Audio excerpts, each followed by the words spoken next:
स्वागत है एनडीटीवी राजस्थान पर और मैं हूं आपके साथ शुभेंदु सिंह। प्रदेश की बीजेपी सरकार कुछ ही दिनों में पहला पूर्ण बजट पेश करने वाली है और इस बजट से प्रदेश के साथ साथ बूंदी जिले को भी बहुत सी उम्मीदें हैं। बजट को लेकर एनडीटीवी राजस्थान की टीम ने बूंदी जिले में अलग अलग सेक्टर से जुड़े लोगों से बातचीत की और ये जानने की कोशिश की कि बूंदी के लोग इस बजट से क्या उम्मीद रखते हैं। बातचीत में लोगों ने बूंदी पर्यटन को विशेष पैकेज देने के साथ युवाओं को रोजगार के साधन उपलब्ध कराने की बात कही। साथ ही बूंदी बस स्टैंड के विस्तार, बसों की संख्या बढ़ाने की बात की है। लोगों का कहना है कि शहर में साफ सफाई की व्यवस्था सही तरीके से हो और बड़े उद्योग धंधे खोले जाएं। इसके साथ ही बूंदी के चावल को जीआई टैग देने की मांग भी लोगों ने की। और क्या कुछ कहना है लोगों का, जानने के लिए देखिए हमारी खास रिपोर्ट। राजस्थान में आगामी दिनों में जो है बजट जारी होगा। बूंदी शहर और बूंदी जिले की जनता क्या चाहती है, क्योंकि इसे पर्यटन नगरी के नाम पर जाना जाता है। तमाम जो है लोग ये सोचते हैं कि कभी न कभी जो बजट होगा वो बूंदी के लिए ऐतिहासिक होगा, लेकिन देखा गया है कि बूंदी के लिए जो है हमेशा बजट में जो है कई मांगे आती है, लेकिन वो पूरी नहीं होती है। तमाम जो लोग मांग करते हैं, अब इस बार भी बजट जो है जारी होने वाला है और बजट में क्या बूंदी के लोग सोचते हैं, हम जानने के लिए हम तमाम सेक्टर के लोग मौजूद हैं, इनसे जानेंगे। हमारे साथ पुरुषोत्तम पारिक मौजूद हैं। पारिक साहब, किस तरीके से सोचते हैं? बूंदी को पर्यटन नगरी भी जाना जाता है, लेकिन क्या लगता है आपको कि बूंदी में क्या क्या व्यवस्थाएं होना चाहिए? बूंदी पर्यटन नगरी के नाम से जानी जाती है, लेकिन पर्यटन नगरी के नाम पर यहाँ पर सरकार की तरफ से कोई ऐसा कार्यक्रम नहीं है, कोई ऐसी व्यवस्था नहीं है कि यहाँ पर डेवलप हो। जबकि बूंदी में पर्यटन उद्योग ही अपने आप में यहाँ के युवाओं को रोजगार मिल सकता है, यहाँ के आम आदमी को रोजगार मिल सकता है। और यहाँ पर इतनी ऐतिहासिक धरोहर है, चाहे वो यहाँ का किला हो, चाहे यहाँ की 84 खंबे की छतरी हो या रानी जी की बावड़ी, इनको पूरी तरह से संरक्षित और ये व्यवस्था होना चाहिए। लेकिन इसके पीछे हमारा ये सबसे बड़ा है कि यहाँ सफाई व्यवस्था पूरी तरह से नहीं है। यहाँ की सड़कें इतनी खराब है कि आने वाले देशी और विदेशी पर्यटक उससे परेशान है और वो यहाँ की कोई अच्छी स्थिति लेके नहीं जाती। यहाँ की गंदगी को देखकर वो मतलब यहाँ का जो प्रभाव है, बूंदी जो छोटी काशी के नाम से मंदिरों की नगरी है, बावड़ियों की नगरी है, कुएं बावड़ियों की नगरी है, जिस सब कुएं बावड़ियों की यहाँ साफ सफाई होना चाहिए। यहाँ पर पर्यटन के नाम पर पैसा और एक ही उद्देश्य होना चाहिए कि हम पर्यटन के क्षेत्र में हमारी छोटी काशी को डेवलप करें, ताकि यहाँ जो लोगों में बेरोजगारी है, लोगों में जो सुस्तीपन है, वो दूर हो सके। हम आपसे जानेंगे, बूंदी का चावल भी बड़ा फेवरेट है, लेकिन उसे अभी तक जीआई टैग नहीं मिला है। क्या सोचते हैं आप, ऐसा होना चाहिए कुछ? हाँ, बूंदिया चावल जो बाहर जाता है उसको जीआई टैग मिलना चाहिए, अच्छी चीज़ है। और एक जो बजट अब आ रहा है उसमें बूंदी का स्मार्ट प्लान अटक रहा है। एक प्लान है बूंदी का स्मार्ट प्लान, वो अब लागू होना चाहिए बूंदी के अंदर। जैसे बूंदिया बस स्टैंड कहाँ जाएगा, कहाँ पे क्या है, और पर्यटन नगरी के हिसाब से बूंदी को आगे बढ़ना चाहिए। विकास जब भी होगा, यहाँ का बेरोजगार नहीं है अभी यहाँ पे, मतलब बेरोजगार है बहुत ज़्यादा, तो रोजगार मिलेगा लोगों को अगर पर्यटन नगरी आगे बढ़ी। स्मार्ट प्लान लागू होना चाहिए। और जो सीवरेज अभी लगी है उस वजह से रोड का जो काम हुआ है वो भी बहुत ऐसा हुआ है, तो थोड़ा अच्छा हो, बेटर हो प्लान बूंदी में। विकास चाह रहा है बूंदी को। हाँ, विकास चाह रहा है बूंदी को। हमारे साथ डॉक्टर सुनील कुशवाहा भी मौजूद है, काफ़ी लंबे समय से आयुर्वेदिक में काम कर रहे हैं। इनकी सोच है कि बूंदी में मेडिकल टूरिज्म है वो खुले।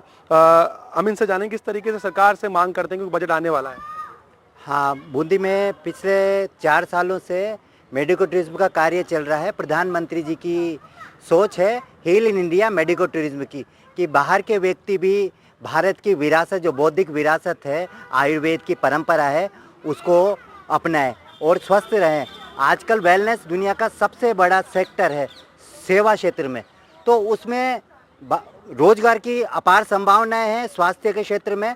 तो बूंदी में ऐसा हो रहा है। पिछले 4 सालों में लगभग 25 देशों के विदेशी आकर यहाँ अपना उपचार करवा चुके हैं। और दूसरे राज्यों के, जो केरल ने अपना नाम कमाया मेडिको टूरिज्म के क्षेत्र में, आयुष मेडिको टूरिज्म के क्षेत्र में जगह जगह चर्चा भी होती है। प्रधानमंत्री जी भी कई मंचों पर बोल चुके हैं और श्रीमान जिला कलेक्टर महोदय हमेशा प्रस्ताव अग्रणी रहते हैं, प्रस्ताव भिजवाए जा रहे हैं, विभाग द्वारा भी लगातार सरकार को भेजे जा रहे हैं।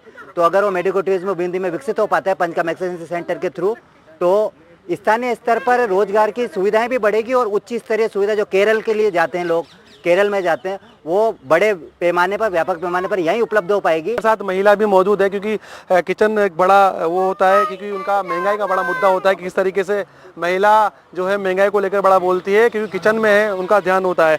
क्या सोचते हैं किस तरीके से बजट आने वाला है राजस्थान का, क्या सोचती हैं महिलाएं? बजट में थोड़ा महंगाई की तरफ ध्यान देना चाहिए, क्योंकि महंगाई बहुत बढ़ रही है तो घरेलू खर्चे में इफेक्ट पड़ता है।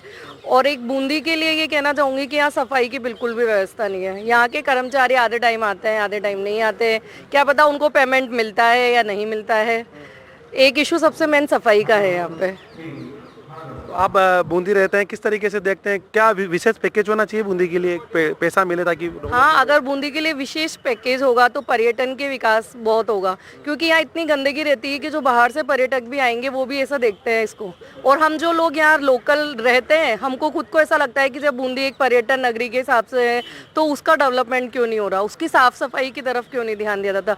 फर्स्ट हम कहीं पे भी जाते हैं तो सबसे पहले साफ सफाई को ही देखते हैं। कहीं पे भी, यहाँ पे ऐतिहासिक धरोहर के आसपास भी जाएंगे तो वहाँ पे भी इतनी ही गंदगी मिलती है।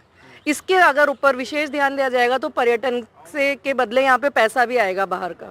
तो बिल्कुल पर्यटन के बदले पैसा आएगा। हमारे साथ दो मौजूद है। चांदनी जी, किस तरीके से सोचते हैं आपकी बूंदी के अंदर बजट में क्या मिलना चाहिए? बूंदी के अंदर बजट में अभी जैसे कि हम देख पा रहे हैं कि बूंदी का विकास बिल्कुल नहीं हुआ है। ये है कोटा के पास में, लेकिन बूंदी का विकास बिल्कुल नहीं है। जैसे यहाँ पे सार्वजनिक पार्क जो हैं, जो बच्चों के खेलने के लिए प्लेग्राउंड्स वगैरह, ये यहाँ पर बिल्कुल भी अच्छे नहीं हैं। और अगर एक है वो सिटी के बीच में, उसे भी लोग बहुत गंदा कर देते हैं। यहाँ पर कचरा गाड़ी जैसे कि नियमित नहीं आ रही है, उनकी पेमेंट शायद टाइम पे नहीं आ रही है, इसलिए वो गाड़ी नहीं आ रही है। उसकी वजह से रोड पर इतना कचरा है। सार्वजनिक जो पार्क हैं वो यहाँ पर नहीं है। और भी ऐसे पब्लिक प्लेसेस जहाँ पर आम जनता जाकर आराम करे, घूमे, ऐसी कोई जगह नहीं है। यहाँ पर थिएटर भी नहीं है, इसके लिए भी हमें कोटा जाना होता है। शॉपिंग मॉल्स नहीं है यहाँ पे। तो यहाँ का अगर बजट होगा तो ये सारी चीज़ें यहाँ पर होंगी। पार्किंग की बड़ी समस्या है, पार्किंग भी नहीं है, क्योंकि पार्किंग भी यहाँ पर नहीं है। ये देखा गया है कि कहीं पर भी हम लोग जाते हैं तो पार्किंग के लिए बहुत जगह दूर जाकर हमें गाड़ी पार्क करनी होती है और उसके बाद वॉकिंग आना होता है। पार्किंग की समस्या है, कुछ भी बूंदी का विकास है ही नहीं। तो क्या उम्मीद करते हैं बजट में कुछ होगा बूंदी के लिए, क्या मानते हैं? जी, बजट में होना चाहिए। यहाँ पे सार्वजनिक पार्क जगह जगह पर बनाए जाने चाहिए, जिनका मतलब कि साज सज्जा भी होनी चाहिए, उनको साफ सफाई भी होनी चाहिए। वहाँ पर एक गार्ड नियुक्त करना चाहिए और कचरा गाड़ी नियमित रूप से आनी चाहिए। पार्किंग की व्यवस्था होनी चाहिए, तब जाकर बूंदी का विकास होगा। बिल्कुल, तब जाकर बूंदी का विकास होगा। हमारे साथ और भी लोग मौजूद है। किस तरीके से बजट में क्या उम्मीद करते हैं, क्या बजट में क्या होना चाहिए? बजट में सर सबसे मेन ये है कि कहीं ना कहीं बूंदी जिला होते हुए भी मतलब कि जिला लगता नहीं है। कहीं भी दूसरी डिस्ट्रिक्ट के लोग यहाँ पर बूंदी में आते हैं तो बूंदी जिला ठगा सा महसूस करता है। हमेशा कहीं ना कहीं ऐसा भी महसूस करते हैं कि ये विपक्ष में भी रहता है, तो उसका भी कहीं ना कहीं नुकसान बूंदी जिले को होता है। पर बूंदी में सबसे मेन समस्या है सड़क की। कहीं भी जाएं सड़क इतनी बुरी होती है कि बूंदी का एंट्री जो 4 लेन से एंट्री होता है और वापस एग्जिट होता है, वहाँ तक डिवाइडर रोड नहीं है। तो कहीं ना कहीं रोड की सड़कों का विकास होना चाहिए। और पर्यटन नगरी के नाम से हमारी बूंदी जानी जाती है, काशी, छोटी काशी के नाम से जानी जाती है। तो यहाँ के पर्यटन का विकास होना चाहिए। दोनों जो जिले हैं, जैत सागर और नवल सागर, उनके लिए एक विशेष रूप से पर्यटन विभाग से विशेष बजट आना चाहिए कि वो जिले इतनी विकसित हो कि वहाँ पर बोटिंग चले, सौंदर्यकरण हो, लाइटिंग हो और प्रॉपर तरीके से उनकी ऐसी व्यवस्थाएं हो, सड़क प्रॉपर हो। तो यहाँ पर कई विदेशी लोग आते हैं, सभी देशों से आते हैं। हमसे भी बहुत सारे विदेशी जो आते हैं, तो हम मेडिकल लाइन से जुड़े हुए हैं तो कहीं ना कहीं टच में हमारे होते हैं। तो वो यही बोलते हैं कि यहाँ पर सड़कें प्रॉपर नहीं है। तो दोनों जिलों का विकास हो जाए और जो गढ़ है यहाँ पर उसका विकास हो जाए, उसी में बूंदी का बहुत कुछ हो सकता है। और एक राजस्व का जो बताया गया है कि 68 जो गांव हैं वो केडीए में जाके मिल गए कोटा में, तो उनको कहीं ना कहीं वापस से बूंदी जिले में ही ऐड करें, जिससे कि एक राजस्व का जो जिले को नुकसान हो रहा है उसकी भरपाई हो सके। बिल्कुल, केडीए में जो गांव मिलाए हैं वो गांव जो है मिल जरूर गए हैं, लेकिन उनका जो राजस्व आया है बूंदी विकास में वो। हमारे साथ एडवोकेट अमित शर्मा जी भी हैं। अमित जी, आपसे जानना चाहेंगे, राजस्थान का बजट आने वाला है अगले महीने, क्या सोचते हैं बूंदी के अंदर किस तरीके से क्या मिलने जा रहा है, क्या सोचते हैं, उम्मीद आप? बूंदी में इंफ्रास्ट्रक्चर डेवलपमेंट की आवश्यकता है। बेसिक मूलभूत सुविधाओं की बहुत कमी है। पहली प्रमुख आवश्यकता लोगों के सड़क, पानी, बिजली की होती है। जो मूलभूत सुविधा है वही लोग वंचित हैं। जगह जगह आप देख रहे हो, आज ही 3 जगह धरना दिया था लोगों ने पानी के लिए। और मैं समझता हूँ कि सरकार के साथ साथ आम जनता को भी नेचुरल रिसोर्सेज के कंजर्वेशन में काम करना चाहिए और खुद लोग जागरूक हों और इनको बचाने की दिशा में कुछ काम करें। सरकार के भरोसे नहीं बैठे रहें। जैसे पेड़ लगाने हैं, गर्मी में आपने देखा टेम्परेचर बाउंड क्रॉस कर रहा है, तो ये सब हमारी वजह से ही है। लेकिन क्या उम्मीद रखते हैं आप बजट में? क्या विकास होना चाहिए? पैकेज मिलना चाहिए विकास का? क्या मिलना चाहिए, बिल्कुल हमारी बूंदी को पैकेज मिलना चाहिए। बूंदी का विकास होना चाहिए। कोटा बूंदी के पास जो जिला है वो इतना विकसित हो चुका, तो बूंदी में भी कुछ तो होना ही चाहिए। भजन लाल सरकार आई है, काफ़ी उम्मीद है लोगों को। बिल्कुल उम्मीद रखनी चाहिए। भजन लाल जी बहुत अच्छे आदमी है, जमीन से जुड़े आदमी है। तो ज़मीन की सोचेंगे? जमीन की सोचना ही चाहिए, जमीन से जुड़े हैं तो बिल्कुल आप देख सकते हैं कि तमाम लोगों से हमने बातचीत की। इनका कहना है कि बूंदी को पर्यटन नगरी के नाम से जाना जाता है। यहाँ तमाम विदेशों के जो है पर्यटक आते हैं और बूंदी की विरासत को देखते हैं। लेकिन बजट में उम्मीद इनकी यही है कि जो बूंदी के जो तमाम पर्यटन स्थल हैं, कुंड बावड़ियाँ हैं, झील है, इनको लिए जो है एक विशेष पैकेज दिया जाए। तमाम यहाँ की सड़कें हैं, इनके लिए भी जो है विशेष पैकेज दिया जाए, ताकि बूंदी भी जो है बड़े शहरों की तर्ज पर जो है जाने लगे। अब देखना ये होगा कि राजस्थान का बजट जारी होता है, बूंदी को क्या बजट में मिलता है, ये देखना होगा। Salim Ali, NDTV India, Bundi. जुलाई में डबल इंजन की सरकार का बजट पेश होगा। ऐसे में राज्य सरकार के बजट से धौलपुर जिले के किसानों को बड़ी उम्मीदें हैं। एनडीटीवी राजस्थान की टीम से किसानों ने बातचीत करते हुए बताया कि खेती किसानों के लिए लगातार घाटे का सौदा साबित हो रही है। और क्या कहा है किसानों ने, इस रिपोर्ट के जरिए आपको दिखाते हैं। एनडीटीवी राजस्थान की टीम मौजूद है ठेठ ग्रामीण अंचल में। राजस्थान सरकार का अर्थात डबल इंजन की सरकार का बजट जुलाई में पेश होना है। हमारे साथ किसान हैं, इनकी क्या मांग है, इनसे सीधे रूबरू होते हैं, क्योंकि किसान इस देश का पालनहार है। क्या क्या मांग है, क्या क्या इनकी समस्याएं रहती हैं, क्या क्या मुद्दे हैं, खाद के, बीज के, यूरिया के, कीटनाशक दवाएं, क्या क्या समस्याएं आती हैं फसल में, सर आप बताएं। बजट आने वाला है, आप क्या सोचते हैं, क्या मांग रहेगी आपकी सरकार से? सरकार से किसान की हमेशा मांग रहती है, लेकिन ये जो डबल इंजन की सरकार है, माननीय मोदी जी 10 साल ये केंद्र में रहे, पुनः जनता ने इन्हें मौका दिया, लेकिन अभी किसान की अपेक्षाओं पे खरा उतरे नहीं है। मैं एक बार पुनः आग्रह करूंगा, आप लोगों के माध्यम से, मैंने पहले भी कई बार ये मांग उठाई है कि अन्नदाता की तरफ देखो, किसान की तरफ देखो, क्योंकि किसान जिस तरह से बुरे दौर से गुजर रहा है, शायद ही कोई वर्ग होगा। किसान पूरी मेहनत करता है, रात और दिन लगा रहता है। कभी रात में लाइट मिलती है तो रात में खेती पे जाता है पानी देने के लिए, सिंचाई करने के लिए। लेकिन जब किसान की पैदावार का वक्त आता है और उस पैदावार की बिक्री करने का समय आता है, तो वहां किसान फिर अपने सर को खुजाता रह जाता है, क्यों? उसको पूरा अपना मूल्य नहीं मिल पाता। तो मेरा तो माननीय मोदी जी से, राजस्थान के मुख्यमंत्री माननीय भजन लाल शर्मा जी से पुनः आग्रह है कि आपका इस नई सरकार का पहला बजट आने वाला है, तो आप किसानों के लिए राहत दें। डीएपी समय पे मिले, यूरिया समय पे मिले, और इनका रेट भी कम किया जाए, क्योंकि किसान की तरफ देखो आप, पूरा देश किसान के ऊपर ही टिका हुआ है और प्रत्येक फसल में कीटनाशक दवाएं जरूरी हो गई। अगर उनका हम छिड़काव नहीं करेंगे तो पैदावार नहीं हो पाएगी। इसलिए मेरा आग्रह है, कीटनाशक दवाएं, खेती के उपकरण है, और जितना भी कृषि से संबंधित जो किसान को लेना पड़ता है बाजार से, वो समय पे मिले और सही उचित मूल्य में मिले। सम्मान निधि जैसे आपको दी जाती है, तो उससे आपको कितना फायदा है? क्या सम्मान निधि से किसान का कोई कुछ फायदा होने वाला नहीं। एक तो सम्मान निधि कोई मापदंड नहीं है इनका, 2000 दे देते हैं, चाहे 1 बीघे खेत वाला है, चाहे 40 बीघे खेत वाला है। अब 40 बीघा 30 बीघा जमीन जिसके पास होगी उसको 6000 रुपए मिलेंगे, और आपने यूरिया का 5 किलो वजन कम कर दिया, 50 की जगह 45 कर दिया, और बीज बहुत महंगे हो गए। आज तुम बाजरा की, अब बुवाई का समय आने वाला है, बाजरा की थैली आप लेने जाएंगे तो वो आपको 600 रुपए किलो से 500 रुपए किलो से कम बीज नहीं मिलेगा। तो रेट तो बढ़ रही है और सम्मान निधि से कोई ज्यादा फायदा किसान को मिल नहीं पा रहा है। हमारे साथ और भैया, आप बताएं आपका नाम क्या है? विनीत कुमार। आप क्या क्या समस्याएं आती हैं आपको खेती किसानी? किसानी में हमें बहुत समस्या आती है। एक तो लाइट की समस्या आती है, खाद बीज की समस्या आती है, दवाइयों की समस्या आती है, रेट महंगी मिल रही है, रेट कम हो, इससे हमें बहुत दिक्कत आ रही है। और क्या क्या आपकी मांग रही है जैसे बजट में? बजट में हमारी मांग ये है कि खाद बीज पर दाम कम हो, लाइट टाइम से मिले, हमें दवाइयों में रेट कम मिले, बीज लेने जाते हैं 500 रुपए का बीज वो 700 रुपए का हो गया, वो भी महंगा, उससे भी कम मिले, यही चाहते हैं हम लोग। तो किसानों की एक वाजिब मांग है कि जो कीटनाशक दवाएं, खाद बीज, यूरिया, आप बताएं सर, क्या स्थिति है इस समय खेती किसानी? क्या घाटे का सौदा है खेती इस समय? घाटे का सौदा है। क्यों, किस लिए घाटे का सौदा है? रेट सही नहीं मिल रही है बाजार में।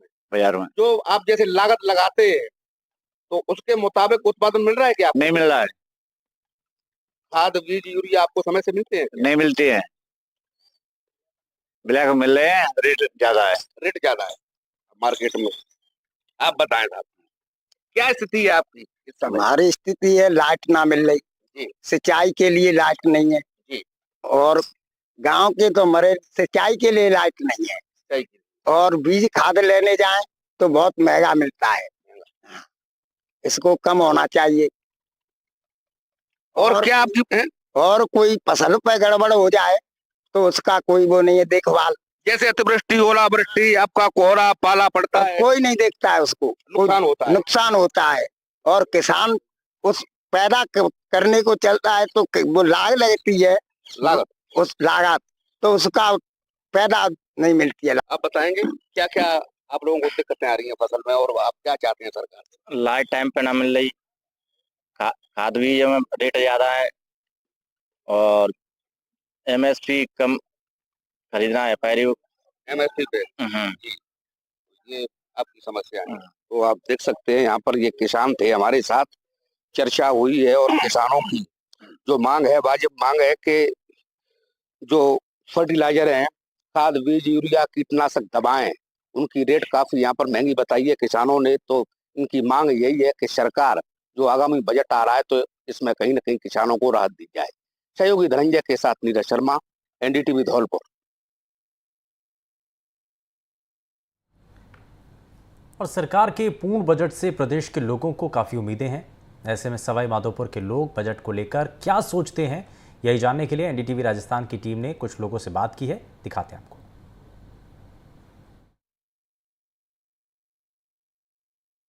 की भजनलाल सरकार द्वारा आगामी दिनों में बजट पेश किया जाएगा।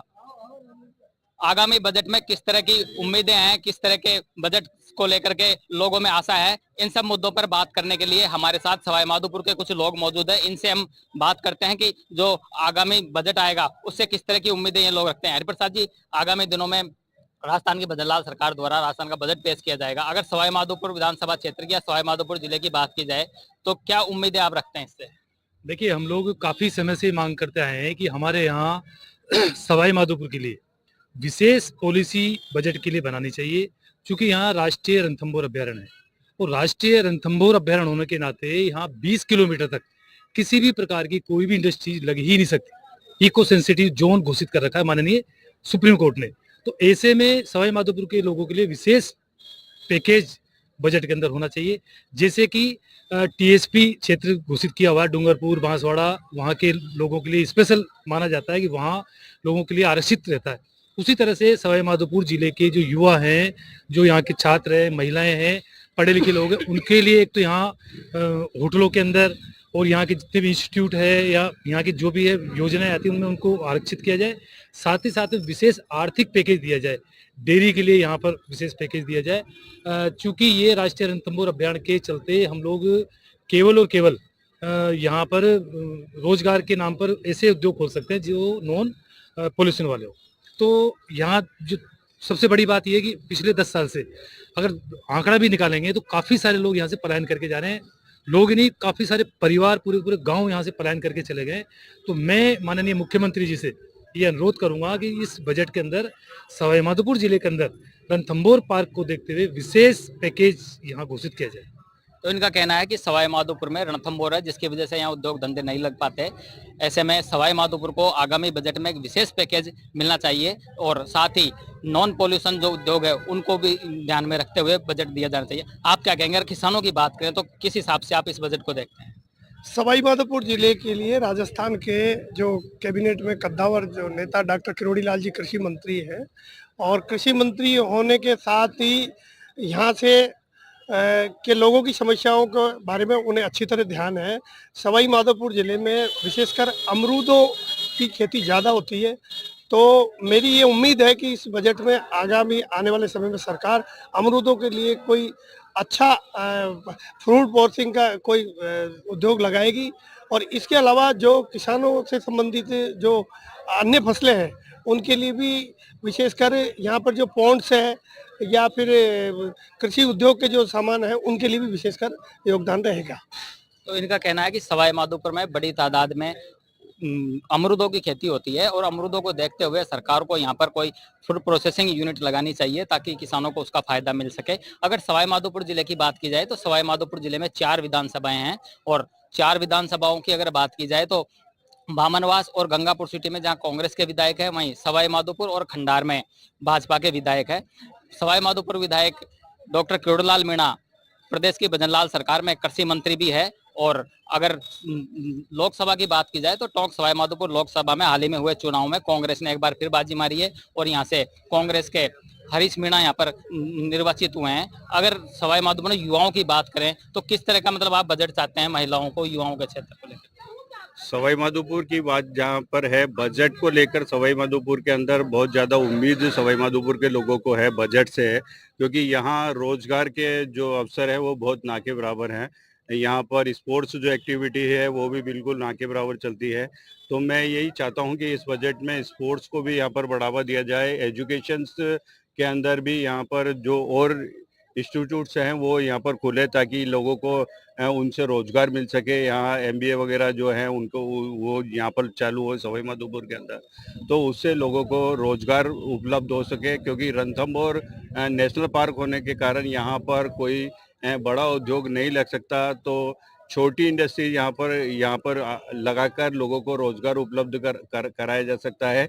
ऐसी मेरे को इस बजट से उम्मीद है भजनलाल सरकार से। आप क्या कहेंगे? जिस तरीके से सवाई माधोपुर की अगर बात की जाए तो एक तरफ सवाई माधोपुर के बनास नदी बहती है और दूसरी तरफ सवाई माधोपुर के चंबल नदी बहती है, लेकिन ये जो गर्मी का मौसम है इसमें अभी पानी को लेकर क्राइसिस देखने को मिला है, तो इस बजट से क्या कुछ उम्मीद रखते हैं आप? हाँ जी, प्रतिवर्ष हर साल गर्मी के सीजन आते ही पानी की बहुत ज़्यादा माधोपुर में किल्लत हो जाती है। पहले सुना था कि चंबल रिवर का जो पानी है वो धौलपुर होते हुए प्रोजेक्ट बनाया था।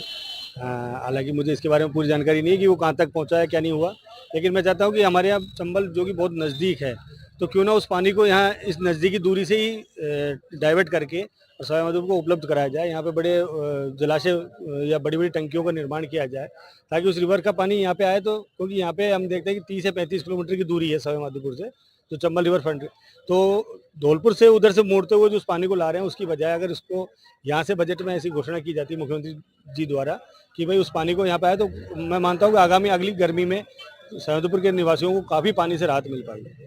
अगर युवाओं की बात करें, रोजगार की बात करें, तो सवाई माधोपुर में ऐसा कोई कल कारखाना या कोई उद्योग धंधा नहीं है। एक रणथंभौर को छोड़ दिया जाए तो सवाई माधोपुर में ऐसा कोई भी उद्योग नहीं है। बड़ी संख्या में यहाँ पर जो अमरूद और आंवला है उसकी पैदावार होती है, तो उसको लेकर के बजट को देखते हुए क्या सोचते हैं? देखिए, अभी जो मुझसे पूर्व जो वक्ता थे उन्होंने भी कहा था कि चूंकि बहुत ही सौभाग्य की बात है कि डॉक्टर किरोड़ीलाल मीणा अभी वर्तमान में यहाँ राजस्थान कृषि मंत्री है, जो हमारे विधायक है। तो हमें उम्मीद है कि वो कम से कम ये चीज़ें तो कर ही सकते हैं जो कृषि पर आधारित जो उद्योग हैं, जैसे कि मस्टर्ड है, सरसों है। सरसों सवाई माधोपुर में अपने आप में बहुत ज़्यादा होती है, पर मस्टर्ड का सरसों का जो तेल है उसकी इंडस्ट्री यहाँ पर नहीं है, जो थी वो बंद हो गई। तो वो भी एक बहुत बड़ी इंडस्ट्री है, वो उसमें कोई पॉल्यूशन होता नहीं है। आंवले की यहाँ बहुत बड़ी खेती होती है। अमरूदों का तो यहाँ रणथंभौर से ज़्यादा रेवेन्यू मिलता है। अगर अमरूदों की जेली वगैरह का फूड प्रोसेसिंग का प्लांट लगाया जाए। डेयरी यहाँ पर कोई जमाने में चला करती थी, जैसे सरस डेयरी के नाम से सवाई माधोपुर टोंक डेयरी के नाम से, लेकिन वो बंद पड़ी हुई है। करोड़ों रुपए का प्लांट है, इंडस्ट्री सब कुछ है, और यहाँ वातावरण भी इस तरह का है कि लोग यहाँ काफी सारे जानवर रखते हैं। यहाँ चूंकि पूरी ग्रीनरी है तो डेयरी का भी उद्योग यहाँ पे हो सकता है। तो कृषि मंत्री होते हुए हम यहाँ के विधायक जी से भी ये आशा करते हैं कि वो भी इस बजट के अंदर यहाँ सवाई माधोपुर के लिए कुछ विशेष पैकेज लाने का प्रयास करें। लोगों को उम्मीद है कि जो कृषि मंत्री डॉक्टर किरोड़ीलाल मीणा है वो सवाई माधोपुर को इस बार के बजट में कुछ खास दिलाने का प्रयास करेंगे। आपको क्या लगता है इसको लेकर, बजट को लेकर? हाँ, बजट को लेकर जैसे हमारे साथी भाई ने बताया, तो हम माननीय विधायक जी से ये अपेक्षा रखते हैं कि इस बजट में ये हमारे सवाईमाधोपुर जिले के लिए विशेष पैकेज वगैरह की वो मुख्यमंत्री जी से घोषणा करवाएंगे, और सवाईमाधोपुर जनता को इसमें विकास में आगे जो है हमको एक नई किरण दिखती हुई नजर आती है।